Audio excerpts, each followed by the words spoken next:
You retire on Friday. On Monday, your dividend portfolio pays you $2,000.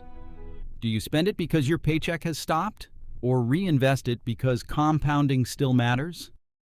Most retirees treat this decision as if there are only two choices. Keep reinvesting everything, or turn off every drip and start spending every payment. Both can be wrong. Imagine two retirees with the same $700,000 portfolio. Both receive about $24,000 per year in dividends, or roughly $2,000 per month on average. Retiree A receives enough from Social Security and a pension to cover almost every expense. Their remaining expense gap is only $500 per month. Spending the entire $2,000 would be unnecessary. Retiree B has a much larger expense gap of $2,200 per month. But every dividend is still automatically reinvested. So to pay the bills, this retiree sells other investments while the portfolio is simultaneously buying more shares. That may not make much sense either. Retirement does not suddenly turn every dividend into spending money. It turns every dividend into an allocation decision. Some of the income may need to fund your life. Some may need to strengthen your cash reserve. And some may still deserve to compound for another 10, 20, or even 30 years. In this video, you'll see when it makes sense to spend dividends, when to keep reinvesting them, how to split the income between today and tomorrow, how taxes and RMDs affect the decision, and why turning off DRIP does not mean turning off compounding.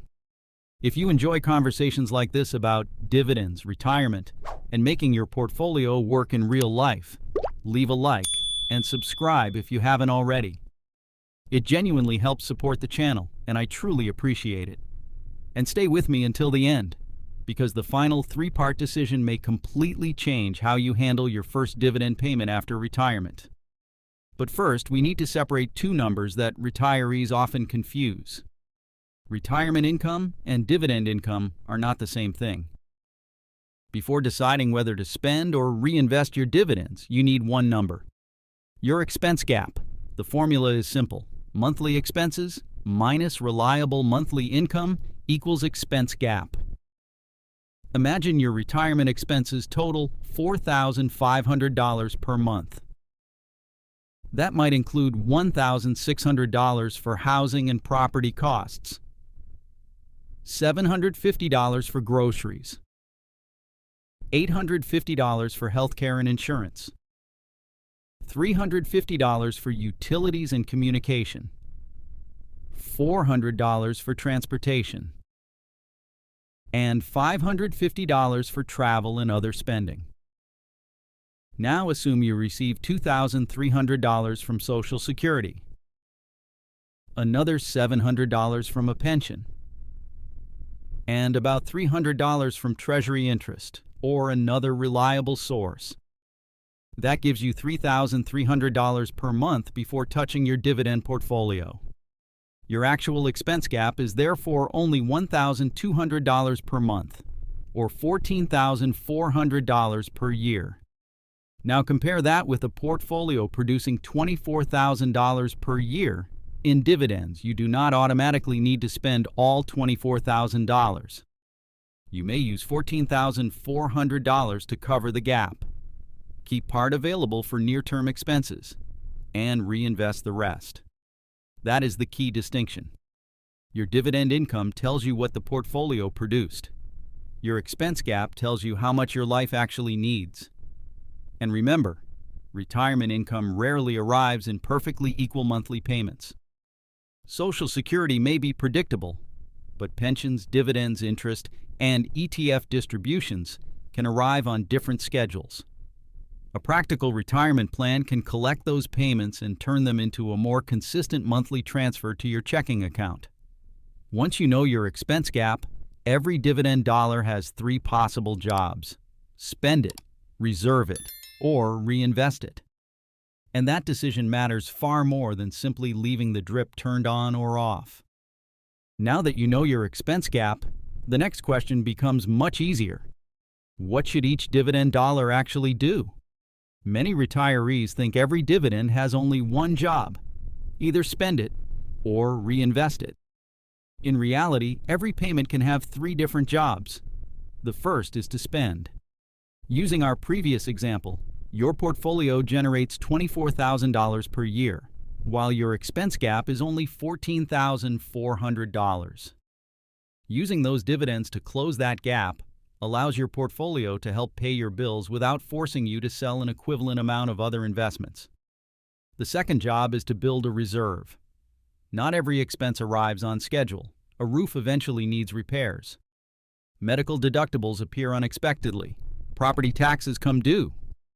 Some dividend payments are larger than others.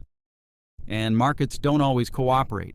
Setting aside even $3,600 per year, or about $300 per month, into cash, a money market fund, or short-term treasuries can make your retirement plan much more resilient.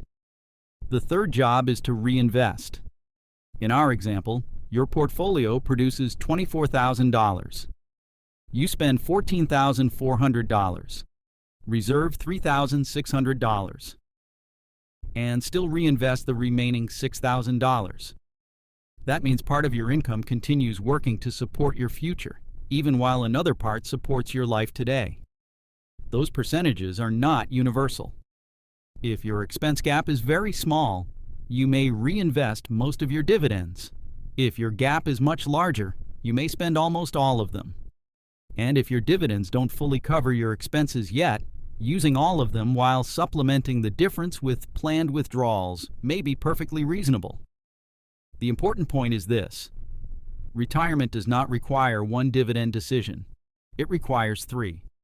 That simple framework gives you current income, greater flexibility, and continued long-term growth. It also helps remove the guilt many retirees feel the first time they stop reinvesting every single dividend after decades of building their portfolio. But there is one situation where leaving the drip on can actually work against you: reinvesting dividends while selling other investments to pay the very same bills. Here's where many retirees accidentally make their retirement income more complicated than it needs to be.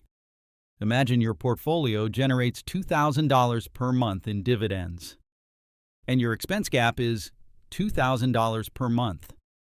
On paper, your portfolio is already producing the cash flow you need, but your drip is still turned on. Every dividend automatically buys more shares. So when it's time to pay your bills, you don't use those dividends. Instead, you sell $2,000 worth of another investment to create the cash you need. Think about what's happening. Your portfolio is buying shares automatically, while you're selling shares manually. You may be creating taxable gains, changing your asset allocation, and adding unnecessary transactions to your retirement plan. It's a bit like depositing your retirement paycheck into an investment account, then selling another investment just to recreate that same paycheck. Now, imagine a difficult market. You need $24,000 this year to cover your expenses. Your portfolio already produces $20,000 in dividends. If you use those dividends, you only need to sell about $4,000 of other investments. But if every dividend is automatically reinvested, you now have to sell the full $24,000 instead. That doesn't eliminate sequence of returns risk, and it certainly doesn't mean dividends are guaranteed. Companies can cut dividends, stock prices can fall, and dividend growth may not keep pace with inflation. The advantage is much simpler than that. If your portfolio is already producing cash flow that your retirement budget actually needs, using that cash flow directly can reduce the amount you have to sell, especially during difficult markets. But there's another mistake waiting on the opposite extreme. Spending every single dividend may feel comfortable today. The problem is that retirement can easily last 25 or even 30 years. And your portfolio still needs to grow for the future. Retirement does not mean your portfolio can stop growing, because retirement may last 20, 25, or even 30 years or more. And over that time, your expenses will not stand still. Inflation can reduce purchasing power. Healthcare costs may rise. Your home will still need repairs. Interest rates will change. Some companies may cut dividends, and a surviving spouse may eventually have to live on a different income structure. That is why spending every dividend just because you are retired can create a new problem later. Imagine your portfolio generates $24,000 per year in dividends. You decide to spend all of it. If that income grows only slowly while your expenses rise faster, your purchasing power can gradually shrink. Now compare that with reinvesting just $6,000 per year. At an illustrative 7% annual return, doing that for 10 years could build roughly $83,000 of additional capital. That extra money can serve several purposes. It can increase future income, help absorb dividend cuts, create a buffer for healthcare or long-term care, add flexibility during difficult markets, or simply leave more behind for your family. So even after retirement, reinvesting part of your dividends can still make sense when your other income already covers most of your expenses. Your cash reserve is funded, and your portfolio still needs long-term growth. The purpose of compounding simply changes. Before retirement, compounding helps you reach freedom. After retirement, it helps make that freedom last. Retirement changes the purpose of compounding. It does not automatically end it. And there is one more reason the reinvest or spend decision cannot be the same for everyone. The type of account matters. A dividend inside a Roth IRA can behave very differently from that same dividend inside a taxable brokerage account. There is one more reason. Two retirees with the same portfolio may make completely different choices. Taxes. Suppose your portfolio generates $20,000 in annual dividends inside a taxable brokerage account. Your DRIP automatically reinvests every dollar. You never transfer the money to your checking account. You never spend it, but you may still owe taxes on that income. That surprises many investors the first time it happens. This is why blindly reinvesting every dividend isn't always the most efficient choice. Sometimes it makes more sense to keep part of that income in cash instead of withdrawing money somewhere else just to pay the tax bill. The type of account matters too. A taxable brokerage account, a traditional IRA, a 401k, and a Roth IRA all follow different tax rules. And if you're subject to required minimum distributions, you may eventually have to withdraw money from certain retirement accounts, whether you need the income or not. That doesn't mean you have to spend it. After satisfying the RMD and any taxes owed, you can still reinvest the remaining money, keep it in cash, or use it wherever it best fits your plan. The important lesson is simple.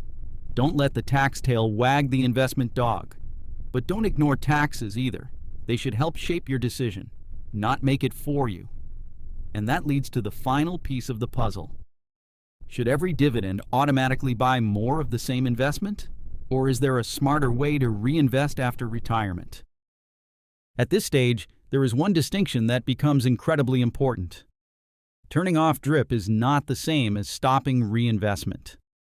A DRIP usually takes the dividend from one investment and automatically buys more of that same investment. It does not ask whether that position is already too large. It does not ask whether the yield is still safe. It does not ask whether another part of your portfolio needs the money more. And it definitely does not ask whether you need cash for upcoming expenses. Imagine your portfolio owns 20 different positions, but 35% of your income comes from REITs. Another 25% comes from covered call ETFs, and 15% comes from energy. You may own 20 tickers, but most of your income is still concentrated in just a few areas. Automatic reinvestment can quietly make that concentration even larger. That is where selective reinvestment becomes useful. Instead of automatically buying more of whatever just paid you, let the dividends accumulate in cash. Use what you need for expenses. Set aside what belongs in your reserve. Then reinvest the excess where your portfolio actually needs it. That could mean an underweight asset, a dividend growth fund, a broad market ETF, bonds, treasury bills, or simply more cash. One practical approach is to review the accumulated dividends every quarter, rather than making a decision after every payment. That gives you a cleaner process. Spend what your life needs. Reserve what your near-term plan needs. Then direct the rest toward the weakest or most underweight part of the portfolio. Turning off DRIP is not turning off reinvestment. It is replacing automation with intention. And now we can finally answer the title directly. Should you stop reinvesting dividends after retirement? The answer depends on one simple question. How much does your life need today? And how much does your portfolio still need to build for tomorrow? So, should you stop reinvesting dividends after retirement? Not automatically. But you also should not keep reinvesting everything simply because that is what you have always done. Retirement changes the job of your dividend income. Some of it may need to fund your life today. Some may need to strengthen your reserve. And some should still keep working for the future. Think back to our example. Your portfolio generates $24,000 per year in dividends. Your expense gap is $14,400. You use that amount to help cover your living expenses. Another $3,600 goes toward cash reserves, taxes, irregular expenses, or future needs.